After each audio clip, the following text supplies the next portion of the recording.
На посту ГАИ Приморск в результате реализованной оперативной информации остановлена автомашина «Хонда» под управлением жителя столицы 1975 года рождения Кецба Михаила Амирановича. Хранится ли в данной автомашине какие-либо запрещенные в гражданском обороте оружие, наркотические вещества и другие психотропные предметы? Какие? Конопля.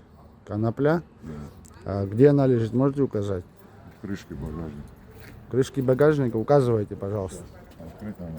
Открывайте. Граждане понятые, подходим.